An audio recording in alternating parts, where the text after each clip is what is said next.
Welcome, welcome. Thank you for joining us. Baruch atah Adonai Eloheinu melech haolam asher kitshanu b'mitzvotav v'tzivanu la'asok b'divrei Torah. And thank you. And this coming week's Parsha is Shlach Lecha. And it's hard to believe that over the course of the years, we are actually coming to the end of this Parsha. There's the maftir right there. So, of course, the last part of this Parsha deals with the Mekoshesh, the one who was gathering sticks on the Shabbat. And the fact that this is a violation of the Shabbat, to go and gather these sticks, was doing work. It was considered a melacha, one of the 39 forbidden labors on the Shabbat. And they had warned him, and he had done what he still continued to gather the sticks. And by the way, there is a tradition, I believe, that the person who was doing it, even though he's unnamed here, the tradition is that this was Tzlofchad, and he is the gentleman who had the daughters, the 5 daughters, who came to Moses regarding inheritance because their father died without a son to inherit. So a situation, by the way, of oral Torah, you might say, which is, of course, based on circumstances. So we had ended with 35, which was Vayomer Hashem Moshe.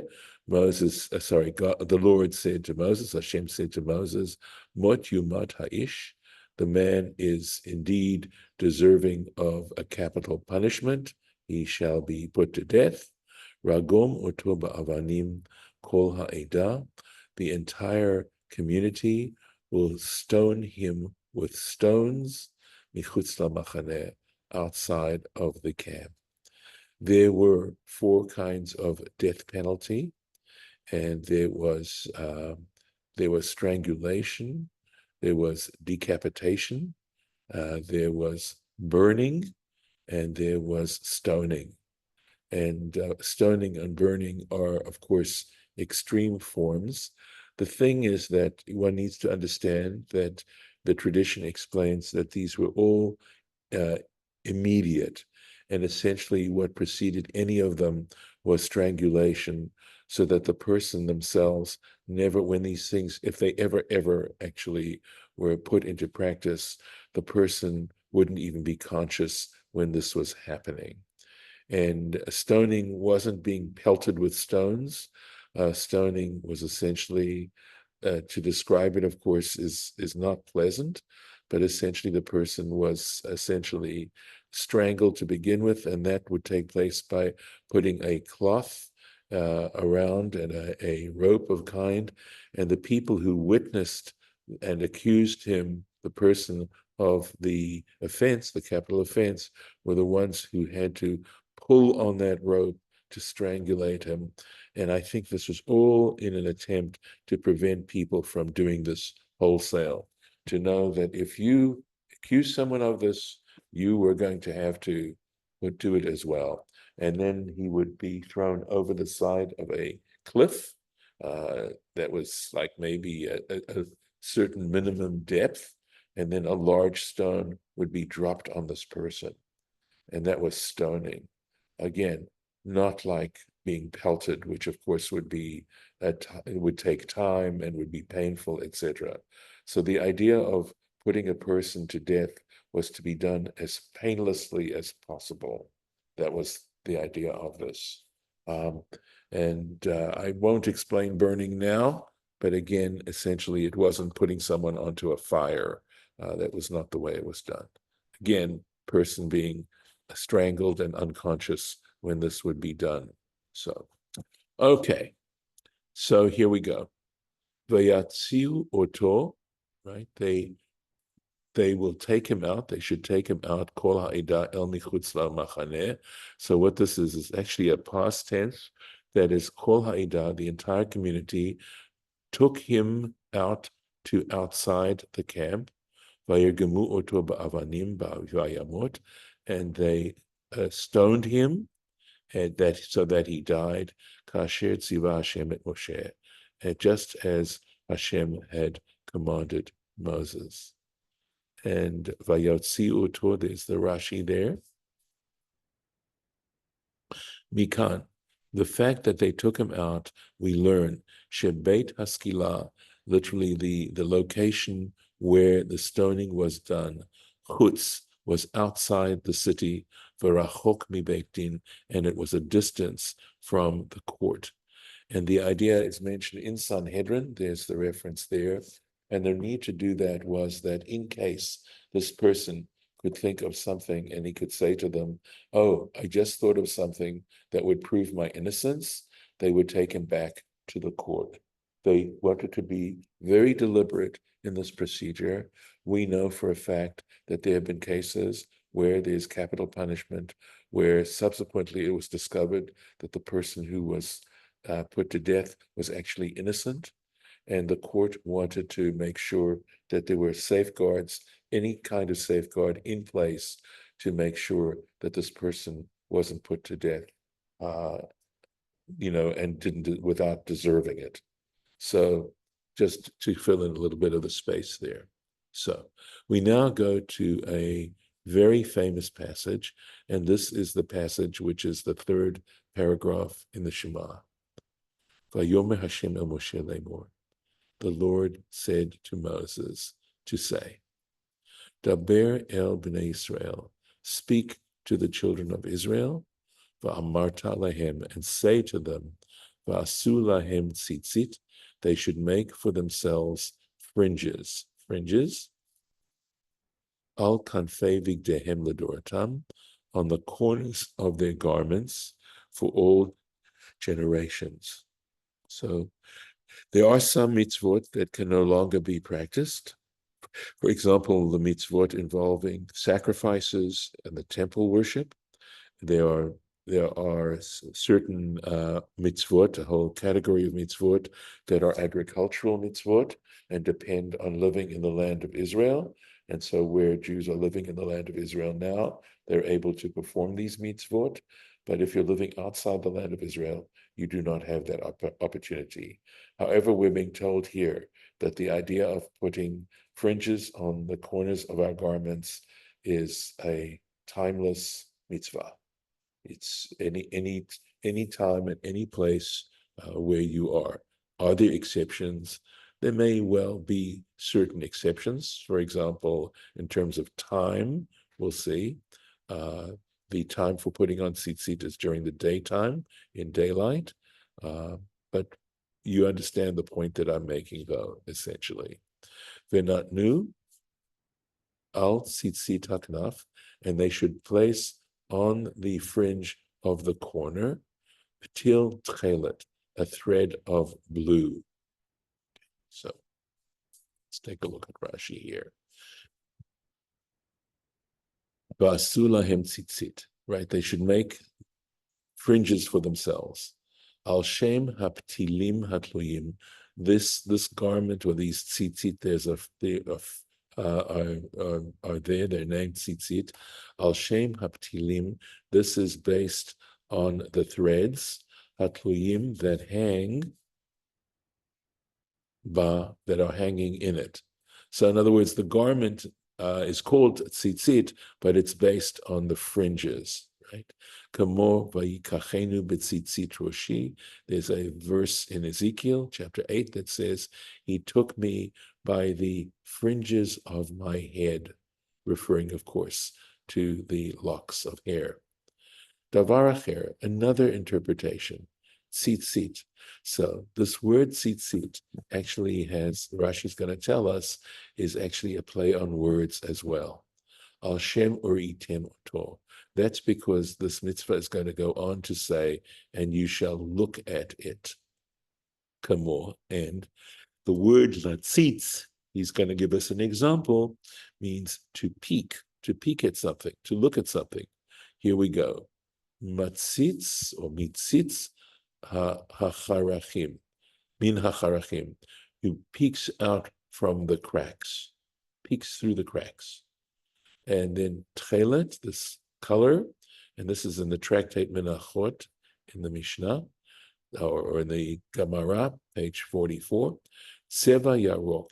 So this word Yarok, in modern Hebrew it means green, but he does in this fact, it really has to do with the dye of shel chilazon. Chilazon was a certain type of snail, oceanic snail, that produced a certain dye. I'm not absolutely certain, but it could well be Tyrian dye, this purple color, this intense blue purple color. So Yarok really isn't, the modern term for Yarok doesn't correspond to Rashi's term for Yarok or the term in Menachot. So it's called Tzitzit for two reasons. One is because they are fringes, and the fact is that we are supposed to peek at them. We're supposed to look at them. Going on.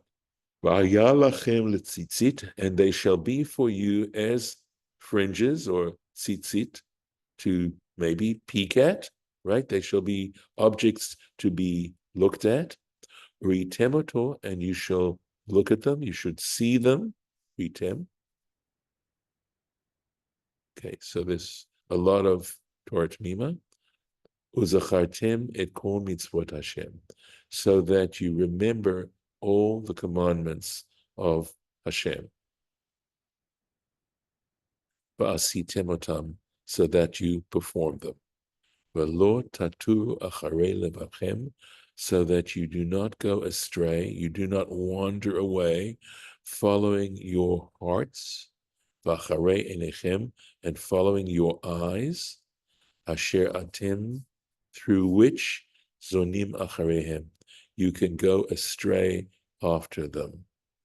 So again, we know certainly men in general are very much influenced by what they see, and this is a protection and a safeguard, not obviously to go after unchaste and immoral behavior based on the stimulation of the eyes and the fact that the heart, right, is panting away and beating away and tempting a person to do something that's inappropriate. So it's interesting that that these reminders are there to help us. And I was just reading an article by the late Rabbi Jonathan Sacks, chief rabbi of England, and he talked about experiments that have been performed lately, relatively recently, which show that if someone is reminded of something, they may in fact behave. It'll affect their behavior. He starts off the article by talking about a situation where you're driving a little over the speed limit and you see a cop car right behind you, and you automatically slow down to within the speed limit. Just from the fact that you see the police car. And I actually know that there are times when they will simply leave police cars unattended in certain areas, and it tends to affect the traffic quite well. Excuse me 1 second.